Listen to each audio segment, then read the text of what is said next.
You're listening to Wild Things and Wild Places, a Muley Fanatic Foundation podcast that aims to discuss issues and efforts related to the Muley Fanatic Foundation mission, the conservation of mule deer, furthering the sport of hunting, and sound wildlife management. Everybody knows I'm a Muley Fanatic. It's time for Wild Things and Wild Places. And here's your guide, Joshua Corsi. The revolving door continues at Camo at the Capitol. Again, a beautiful venue, the Botanical Gardens here in Cheyenne. And it is my great pleasure to be able to introduce and bring to the table. We've got a crowd now. We've got the First Lady. Got to introduce her first, Jenny Gordon. And I'm excited to be able to have this conversation. Some great comments that were spoken as part of this event. Really one of the main reasons why many folks should come and listen to key leadership here in the state of Wyoming. But joining me today, the Honorable Governor Gordon. Welcome, sir. It's nice to be here. Yeah, it is nice to be here. Although you gave the right billing to the person who makes the difference. Happy wife, happy life. I've got knots on my head. This is experience speaking. And, of course, I've also got the Executive Director of the Wyoming Wildlife Natural Resource Trust, Bob Budd. Bob, welcome, sir. Good to see you, Josh. Yeah. I was wondering if you're on a book tour still. Oh, you're always on a book tour. It's just like it's one a month instead of two. I honestly didn't know you could read. Let alone write, huh? I sounded it out. And no pictures. There are pictures. Hey, I want to talk about something that you had said, Bob, and I know, Governor Gordon, this has been a priority for you, but let's talk about wildfires. You talked about the resiliency of our landscape, and you tied that directly to the resiliency of our people. And I think that's profound, and I think we need to talk a little bit more about that. And, sir, certainly, I know this session, to quote my favorite governor, it's been interesting, has it not? It has, and Bob can talk a little bit about it. Right after that fire, in fact, I think we were on a pack trip with Jenny, with Lynn and others, and we were talking about these fires are going to be devastating, and they're going to be hard on habitat, they're going to be hard on people, they're going to be hard on livestock, wildlife, everything. And what we do in Wyoming is we stand up and we come back and we say, how are we going to make this a little better? What can we do as a community? Because all these resources are so important to us, and that's where a lot of this started. The key message I tried to get across is that we've always in Wyoming been lucky to be a community. There are people who laugh at the number of people we have and say, oh, nobody wants to live there. We do want to live here. But part of the reason we want to live here is our outdoor resources. But the reason we have those is because we as a community want those and we want to perpetuate them. And so when you get into a situation where you had nearly 1 million acres burn, it doesn't matter whether it's federal land or state land or Mark Gordon's ranch or my ranch or whatever. It's devastating. And if you're a deer, you didn't care in the first place. If you're an animal that has to make a living out there, and I'd include cows in that and horses and sheep, they don't know the difference. It's been damaged. And the thing that's so scary about these fires is we've had dry years. We had a tremendous wet year a couple of winters ago. That created a perfect seedbed for invasive annual grasses. Oh, that's you follow that up with dry years, and then you burn it, and you have just created the absolute perfect storm for what becomes an ecological disaster for generations to come. And so we've got the ability to go out. We have the tools to go out and address that, but you can't wait. You can't talk about it and dilly-dally around. We've got to have boots on the ground in 2025, starting in about 2 months. It's our entire, everything in this state comes from the soil. And everything. And from our values to our beliefs to our economy. And if we don't protect that, independent and totally blind to whose place it is or something, then we're not protecting our legacy. We're not protecting our heritage. We're not protecting wildlife and agriculture and tourism and the mineral industry. And Josh, what Bob's saying is absolutely correct.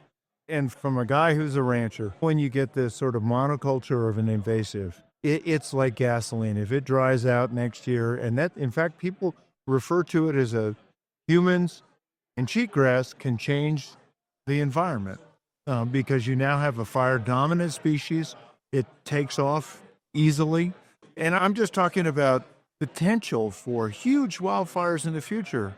But more importantly, it's habitat. It's the stuff that animals need. And if we're wiping this out year after year with fires, it's going to be devastating to our populations. And this is the range guy and me coming out, but you look at the diversity of these rangeland ecosystems, it's spectacular. You can talk about the rainforest, you can talk about the alpine, subalpine, but the rangelands are some of the most resilient and the most biologically rich ecosystems in the world. But that's because they have a diversity. What happens if we convert everything to annual grasses, you don't have diversity. You have annual grasses, you have a fire cycle that's a 2-year period instead of 20 or 30. You lose your shrub community, and all of a sudden the species that depend on that shrub community, whether it's mule deer, which you and I are passionate about, Right. Sage grouse, other species, they're gone. I don't want that. No. I don't want that.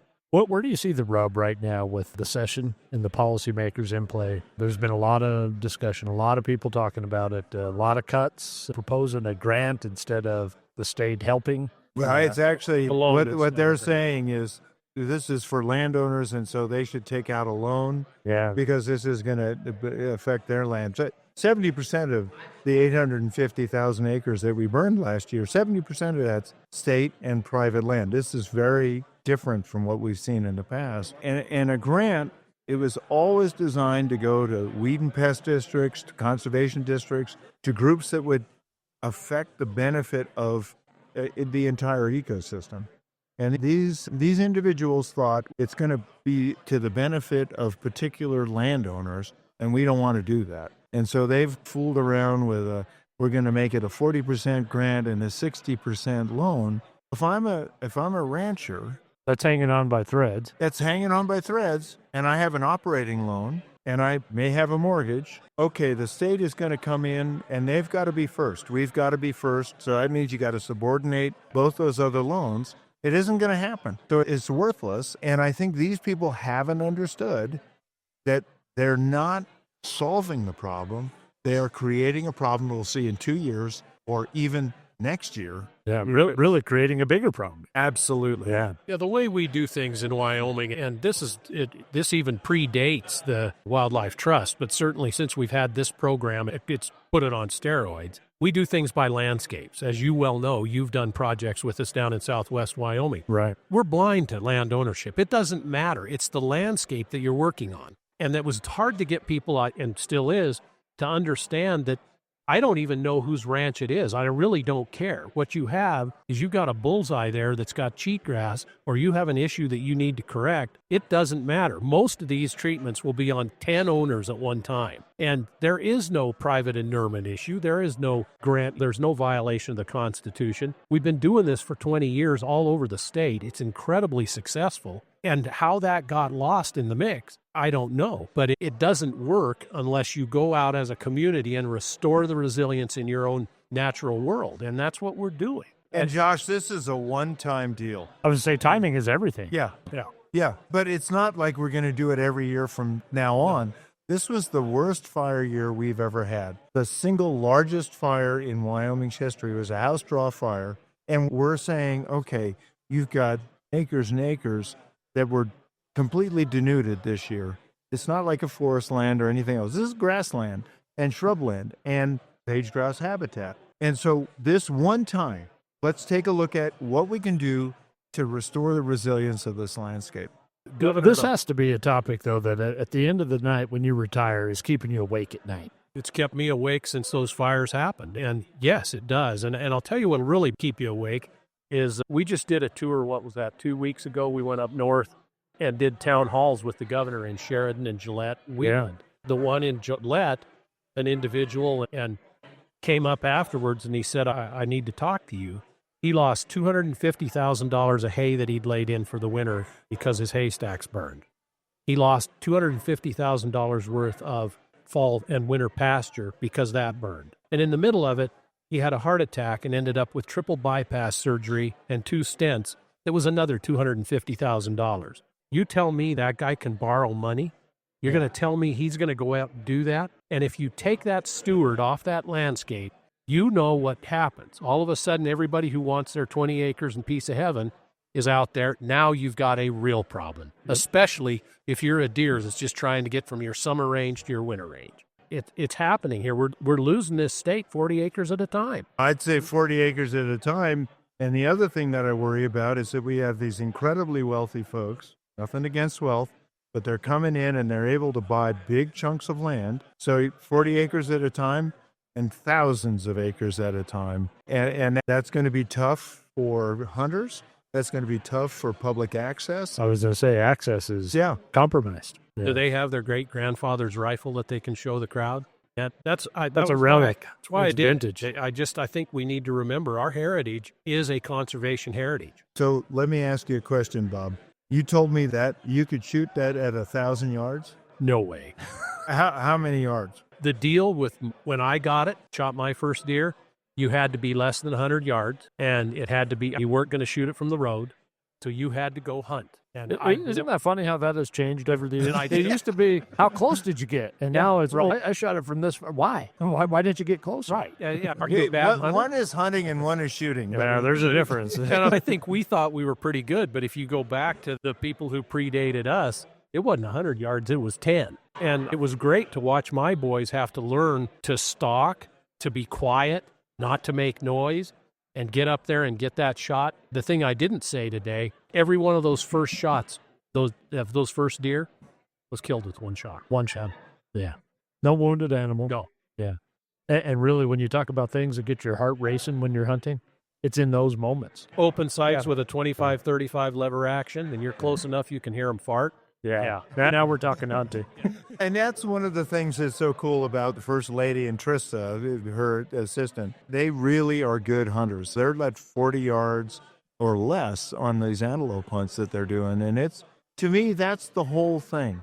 It's how do you get there? How many times have you been frustrated that you get to just the right spot and you raise up and they walk away or they run away or they're just that far away? Great story about that. And again, it's back over in Big Piney, and the boys and I went hunting, and they'd all gotten their opportunity to get a really nice mule deer. And not their first one. Most all of us shot at forkhorn because there were forkhorns then. Right. But we went out, and the neighbor was watching this, and we're hunting back in the willows, and one of my boys was where he could see him, and he was watching him with a spotting scope, and it was Joe, and he gets, 50 yards from a really nice 4-point deer. And we get back to the house, and the guy neighbor calls Dad, and he says, I watched those boys. He said, he was on that pretty nice deer over there back in the willows, and he said, I don't know whether he missed or what happened. And Grandpa looks at his grandson, and he said, did you have a chance at a big deer? And Joe said, I've shot a bigger one. I didn't need that one. And that's gratifying to me. I think you get that close, and all of a sudden now sometimes the twinge is, maybe I'll just sit here and watch it. Just watch it. Yeah. And savor the moment. Yeah. Where do you think this goes? I know this is littered with frustration, but communications is always key. I know this story, and others have been told to try to get folks to understand the significance of this, but it does just seem like there's some resistance, and it's frustrating. But what can folks do? Get them on the ground. We try to take people on site visits, Josh, and we try to get people out there. It's a different thing when you're there, but if you're doing everything based on what you can read on your phone, if you're obsessed with numbers and that, you don't get it. And I think that we as sportsmen and as people who care about the environment have not done a good service. We've protected our world and not shared it. And there's nothing like rattling around in the front seat of a pickup where your eyes are both facing the same way and talking things through. And at the end of the day, you see the world a little different, and you see it a whole lot closer to each other. And Josh, I'd maybe look at it a little different. I think former Governor Dave Frieddahl had this great comment about why do more people buy an elk license than vote? And he said it's generally because they like what they get a lot more. Yeah. And I think, you talk about anybody on a Friday night that's watching their kid play in football, or on a Saturday morning if their daughter's playing in the volleyball game or something like that. These are people that want to go hunting. They love the outdoors. They care about it. They probably work in a mine, or they might be on a ranch, or they might be in town, but they all care about where we are and what we're doing. And I think they don't see the relationship between politics and what's happening on the ground. And that's one of the reasons it's so heartening tonight to see this group come together. No. One of the reasons we pulled that sportsman caucus together, because sportsmen have got to stand up for what matters. And what matters is habitat, good management practices, an understanding of access. All of these things really matter, and they all come down to the political process. And it's ugly. It's miserable. I think Bob and I probably have been through quite a bit of this. But if people don't participate, Plato was the one that said, the penalty for not participating in politics is you're destined to be ruled by people who are inferior to you. Or, as I would say, as I heard it, if you're not at the table, you're probably for supper. You got Plato and you got Bob Budd.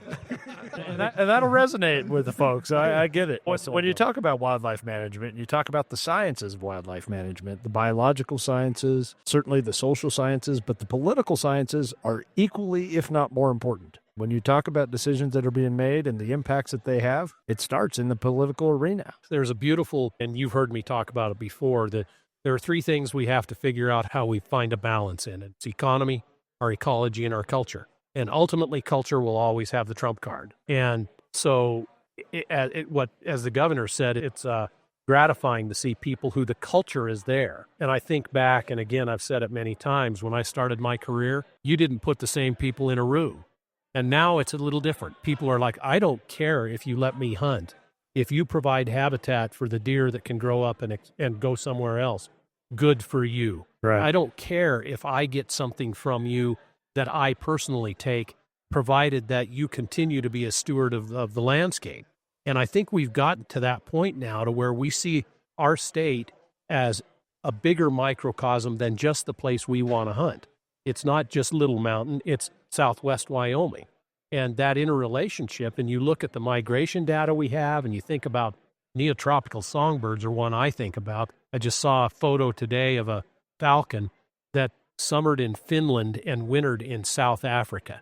And it tracked that bird's journey all the way through Europe, all the way through Northern Africa, down to the tip here of South Africa. And every year that bird does the same thing.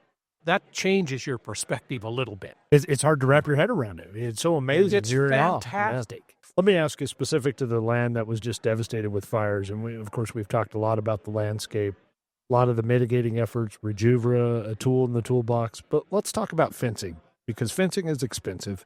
And there was a lot of loss of fencing. Has an assessment been done? Do you know what that process looks like? How do we tackle that? Because good fences make good neighbors, but they are critical when you talk about wildlife. When you talk about grazing leases, being able to have landscapes, it's an absolute necessity when you have big, large, open landscapes like that. What does that look like in some of these efforts? I think there are a number of avenues on the fencing side that are not available on the other side. And my concern, and the governor and I have talked about this numerous times, is that you've got federal programs through NRCS that will cost share on fencing. You have some responsibility each landowner carries, and they accept that responsibility. But a lot of that through FSA and through NRCS, those federal agencies, a lot of that can be taken care of there. One of the worries that we had early on, as the governor was saying, is what about the guy that doesn't qualify? Or what if the federal government runs out of money? And the concept there was that we would mirror the same program that the feds have, part grant, part cost share with the landowner. And I worry on the fence side that we're going to deplete all the money we can get from the federal side. As it goes quick. And it's first come, first serve. How is that fair? And that's the argument I made to some of the members of the House. That's not fair. And they conceded that. I think we can get to that. The hard part with the fencing is that it's almost one of the first things that has to happen, or you're just going to have chaos on the landscape. Oh, no, absolutely. That's it. That's it. One of the things that I worry a lot about is just the understanding. You talked about these, the fences and how important they are to keep neighbors friendly with one another. Good neighbors. Just the boundary on the house draw fire was somewhere in the neighborhood of $8 million. Wow. That's a lot. And then you think about, this is a landscape that has had people building fence for over 100 years, and wildlife have gotten used to it. Now, I think there's some real opportunities to make more wildlife-friendly fence, to try to figure out new ways of doing things. And this is a tremendous opportunity if we don't miss it, so we can reestablish those boundaries, help people get that, make it more friendly for wildlife. There's just so many new technologies that are also out there to think about maybe what we can do is be able to look at some of the wireless fencing. And maybe there's an opportunity in some of these sort of more flat landscapes to be able to do that. And now you don't have fences, but you do have the boundary that keeps livestock apart. I hope that we're able to engage in a thoughtful process about what can we get accomplished now for the next 100 years so that our great-grandkids can look at what we have done, just as we are looking at the fact that our game and fish is over 100 years old, and say, we care. Right. We made a difference for wildlife. That's where it starts, right? It's caring first. Bob, I've always thought it must be very gratifying for you in a job that has great satisfaction in knowing the work you're doing is beyond your living years. I would think that's the feather in the cap for that effort. Absolutely. And thank you for carrying that flag. Oh, yeah. It's been an honor and a joy, other than about 40 days every other year. Every other year. Particularly in odd years. The other thing that we talk a lot about hunting, and hunting is, my gosh, that's just a wonderful thing. But one thing that has always struck me about kids in Wyoming, they know about the outdoors. And when they see a fawn in the spring, or if you're cutting hay, you're going along in your swather and you look down and there's a fawn there, oh my gosh, people care. Yeah. And it's a year-round thing. And if people don't see deer, if they don't see antelope, their day is a little bit wrong. Yeah. It's certainly less, isn't it? Yeah. It's not as fulfilling. Sir, I need to ask you this, and I know your time is pressing, but what are you looking for when legislation comes across your desk? What is good legislation? And you know where I'm probably going with this, and I'm not going to put you in that position, but I'm just curious. I know that 800 bills, I think, was the last number I heard, and I think LSO put an estimate of about $5,000 per bill, and you think of $4 million, only 286 bills moved. I don't know. That's a travesty in my mind. But what does good legislation look like? I agree with you. When the bill comes to me, I'll first say, is it constitutional? And ironically, even though people do the oath of office to swear to the Constitution of the United States and the Constitution of Wyoming, there's a bunch of stuff that comes that's just not constitutional. And so that's the first cut. Second thing, is it going to interfere with private property rights? We're going to look at if it is something that's going to increase or grow government. We're going to make sure, is it better for the kids in the future? We walk down through this checklist and look at it and estimate every bill that way. So I think this year, the 800 bills you're talking about, a lot of people came this year with all kinds of ideas. And I think by and large, people run for office because they want to make the world a little better. So I don't want to disparage anybody. But what really has been frustrating to me is how many out-of-state interests have come in that feel like, okay, we planted the flag in Florida. We planted the flag in Wisconsin. We planted the flag in Kentucky or Michigan or wherever. And we want to actually get that on the map so we can show our fundraisers that we did it in Wyoming too. We're not Florida. We're not Michigan. We're not any of those places. And it really discourages me when people bring BS pieces of legislation to try to fix things that aren't a problem in Wyoming. But it's not about that. It's about planting this flag so they can show their national fundraising team. That's not something we've ever done in Wyoming in the past, and it's really becoming prevalent now. I want to answer that because watching this process for over 50 years, I came to the first legislature when I was in the 5th grade when my dad got elected, and I haven't missed one since. Just in my career, when I went through university and all that, my observation is that very few bills are good the first time they're proposed. That's true. And the ones that are really good are when you've got people, just as I said today, when you've got people from very diverse backgrounds standing up and defending each other and that particular piece of legislation, that's a good law.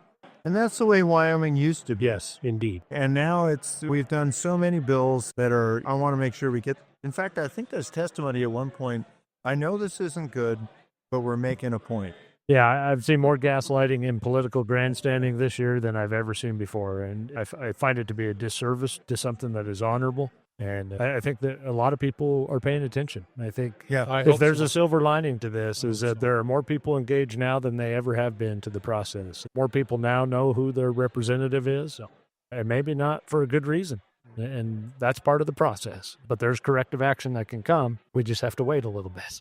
And it's unfortunate, but it just seems like there's a strong message of we're going to make a point. We're going to plant a flag. Yeah. And gosh, what a terrible thing in Wyoming to see that happen. I think one of the things that we need to think about in Wyoming is our vulnerability to that. We're very low population. We are people that generally have been very forgiving of our elected officials because we know they take the time. We know it's not a moneymaker for them. We know that they're away from their ranch or their business or their law firm, and we are a forgiving people. We're also very vulnerable to someone who comes in with motives that are different. I worry about that because I think, and you can look at this happening in other areas where if you're louder, have a little more money, come in, and if we don't have multiple candidates, if we don't vote, 27% of us voted in the primary. That's unbelievable. Then you are vulnerable as all get out. And I think we're smarter than that. I just think we got complacent, and I think it's time that people said, maybe I better pay attention more. Maybe I better dig a little deeper than just what I pick up on my phone for news. Yeah, that's absolutely true. Yeah. And I was going to say there's a hopeful piece to that, too. And I think it's a really good sort of tag to what Bob just said. You look at that Rock Springs RMP, I know you've been so engaged in. That was a national battle, you as well as anybody.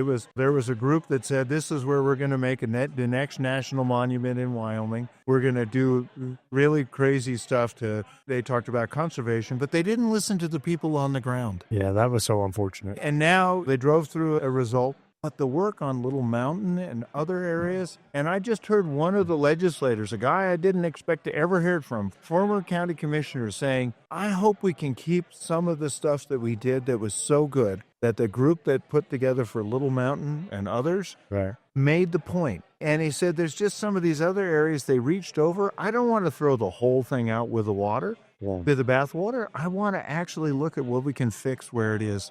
Because we care about that recreational opportunity. We care about hunting, and we all know that it's important to have the jobs that are going to keep us here. And I think you're right, Governor. I think right now at this point, I think there's a lot of optimism with a good friend of yours, Secretary Burgum, but I think it needs a scalpel. I think it needs to be very detail-oriented. Certainly some of the right-of-way exclusions that tie the hands of the trona industry for their expansion, some of the right-of-way exclusions that are in that northeast part of the Golden Triangle, if you will, just oil and gas is important, and conservation is about how do we balance that with what we also need. And I find it very unfortunate that we put the effort in with your task force to just completely have it disregarded, despite being the lip service of we're going to take a look at this, we're going to do what we can to address these, and then to have nothing. And when there's things that are agenda driven like that, that doesn't involve the people that work and live on these landscapes, it's disheartening, and it creates the distrust for the federal government. I think it's hard for us because we, for decades now in Wyoming, have led the way in collaborative thinking and problem solving. You can put sage grouse in there, you can put bighorn sheep in there, you can put Little Mountain in there, and I've worked on these for 40 years. And we have a way to do it that we do it. A departure from that is very foreign to us. We work in it. You take Rock Springs, you take the sage grouse plan, you take any of those, and if there's some point where somebody goes, you're right, but I don't care, or I'm not going to hear you out, it ties back a little to what I said earlier today. If you don't know where you've been, you'll never know where you're going. And we know where we've been, and we've been incredibly successful. And we've had our knockdown drag-outs, and we've had to carve things out and say, we'll deal with this one later. But when you're at 90% agreement, the 10% really shouldn't drive the day. And I think, Bob, that's the thing that's incredible to me is that the people that discuss that, they're miners, they're oil and gas workers, they're hunters, they're people that love off-road. They understand that you need to have a place that's a little bit protected, and they worked it out. And that was the unfortunate part is 15% of that plan, everyone could agree upon. Yeah. And the 85%, we went to work to sit down to be able to figure that out, to be able to provide solutions, and then it was disregarded. So you got 85% of, So the cool thing now is that I think we have an avenue forward, that we don't waste that effort. Right. We can make it relevant, and we can do the kinds of adjustments there with amendments to the plan and other things that are going to make a difference and make the plan work. Yeah, and I want to make one point about that I think gets missed in all of the rhetoric, and that is that there have been concessions made by every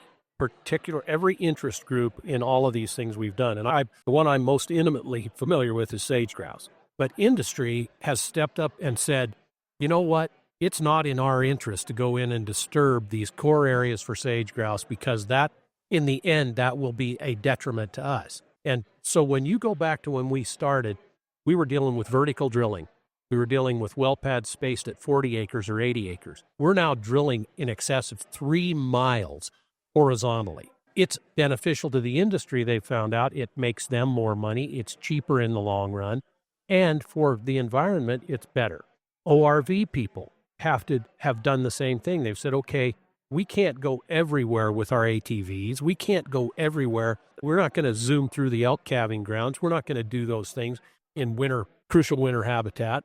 Everybody has given a little to get to where the greater good comes out of it. Isn't that the Wyoming way? It is the way it is. That's how we do things, right? And that's how. And I think it's foreign elsewhere. I think that's why people have such a hard time wrapping their mind around it. Yeah. How can you have this very diverse group of stakeholders come together and be able to sit down, break bread together, and when it's all said and done, then come up with a solution? I've always said, if you're 100%er, are you ever happy? Isn't it great? I keep talking about Wyoming is about and, not or. We are or we're not. And in Wyoming, we say, okay, how do we make this work? And that's the coolest thing about this state. Yeah, it is. It's truly our greatest resource, our people. Yeah. We have wonderful natural and wildlife resources, but our greatest resource is the people. Starts with us. Yeah. Hey, I got to get to this because it's imperative and it's related specifically to this event. But we've seen a lot of effort this year with bills that were brought forth that really tie the hands of, and I guess the best way, and it's been floated around, you've heard it, but biology from the bench. And that's a slippery slope.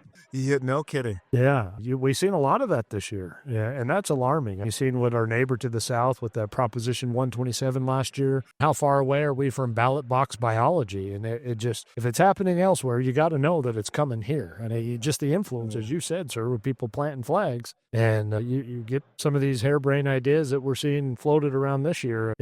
That's alarming. It's scary. And how do we curb that? Is it just continued education, more information, more engagement? I think the one thing that you have to do is not escalate the debate. And I think that's where, if you look at what happened in Colorado, which was very similar to Wyoming politically even a decade ago. Right.